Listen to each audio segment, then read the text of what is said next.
Hello everyone. आज हम लोग डिस्कस करने वाले हैं स्लोप ऑफ लाइन। तो ये क्या होता है, इसकी इम्पोर्टेंस क्या है, ये डिस्कस करेंगे।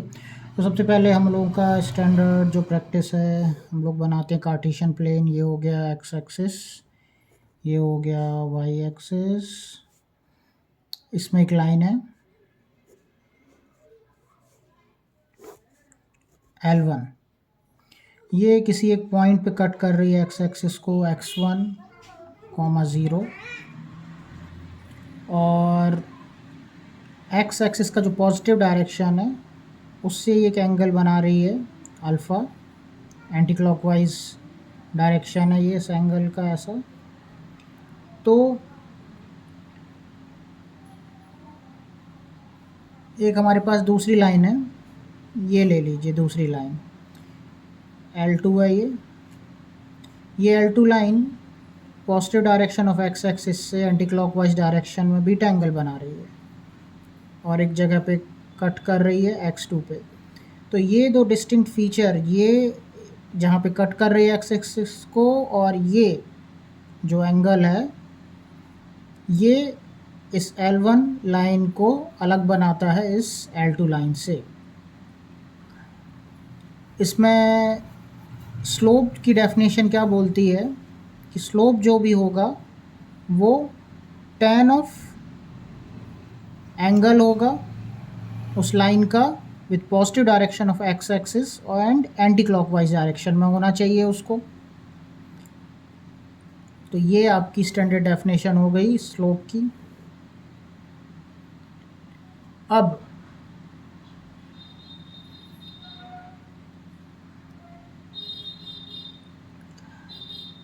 इन स्लोप के हम कुछ रिलेशंस को देखेंगे। जैसे कि आपकी एक लाइन है L1 और एक लाइन गई L2।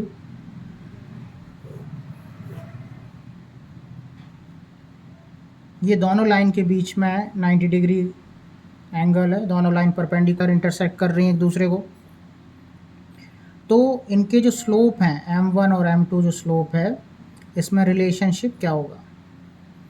तो शुरू करते हैं। इसका स्लोप क्या हो गया, अल्फ़ा हो गया, इसका हो गया बीटा, ये बीटा हो गया। तो लीनियर पेयर की प्रॉपर्टी से ये एंगल कितना हो जाएगा, 180 माइनस बीटा, और ये 90 डिग्री है तो वर्टेक्स का जो एंगल है वो भी सेम होता है, 90 डिग्री होगा। और एक ट्रायंगल में तीनों एंगल का जो सम है, इसको ले लीजिए ए, इसको ले लीजिए ओ, इसको ले लीजिए बी। तो इस ट्रायंगल में ए ओ बी में तीनों एंगल का जो सम है वो कितना होगा, 180 होगा। तो हम लोग लिखते हैं alpha plus 90 plus 180 minus beta is equal to हो गया 180 डिग्री। तो इस इक्वेशन को सॉल्व करते हैं।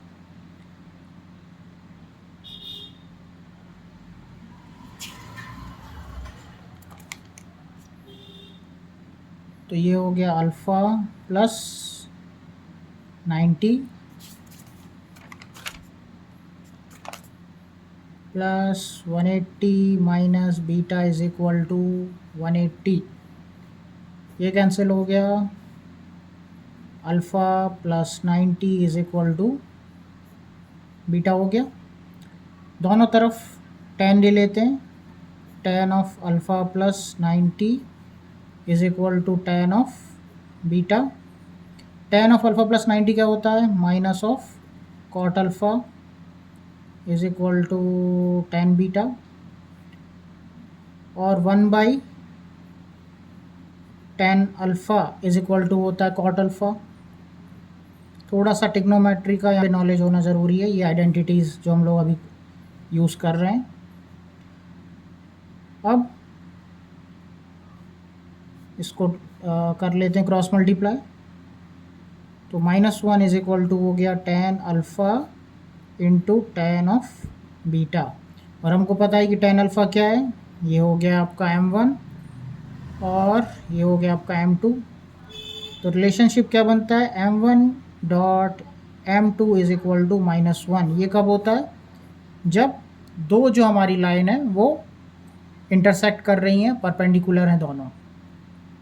ऐसा केस यहाँ बना देता हूँ मैं, ये ऐसा L1 L2 एक दूसरे को परपेंडिकुलर में काट रही हैं। और आगे रिलेशन जिसके बारे में डिस्कस कर सकते हैं वो क्या है कि दोनों जो लाइन है, एक लाइन ये गई और एक लाइन ये गई, ये दोनों पैरेलल हैं। पैरेलल लाइन किसको बोलते हैं? वो लाइन जो एक प्लेन में होती हैं और एक दूसरे से कभी नहीं मिलती हैं, या कह लीजिए कि इन्फिनिटी पे जाके मिलती हैं। तो इन दोनों पैरेलल लाइन के लिए क्या कंडीशन होगी? इसका एंगल जो इंक्लिनेशन है अल्फ़ा है, with positive direction of x axis and anti clockwise.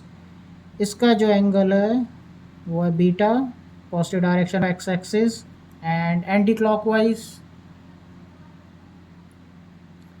अब हमको वही रिलेशन बनाना है। तो देखिए दोनों जो लाइन है पैरेलल हैं, तो ये अल्फ़ा और ये बीटा क्या हो जाएंगे? बराबर हो जाएंगे।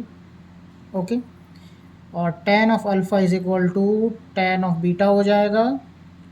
इसका मतलब m1 इज़ इक्वल टू, ये अल्फ़ा 2 है, इसको m2 कर लो, इसको m1 कह लो, तो m1 is equal to m2 हो जाएगा। यानी दोनों लाइन के जो स्लोप हैं वो बराबर होंगे पैरेलल लाइन के केस में। तो आज हम लोगों ने तीन चीज़ समझी है। एक तो कि स्लोप की डेफिनेशन क्या होती है, दूसरी कि यदि दो लाइन परपेंडिकुलर हैं तो m1 m2 में रिलेशन क्या होगा, और तीसरी कि दो लाइन यदि पैरेलल हैं तो उनके स्लोप में क्या रिलेशन होगा। इसमें आपको कोई भी किसी प्रकार का यदि कोई डाउट आता है तो हम लोग उसको डिस्कस करेंगे। अब कमेंट सेक्शन में उसको लिखिए। चलिए फिर मिलते हैं नए कॉन्सेप्ट्स के साथ। Bye bye.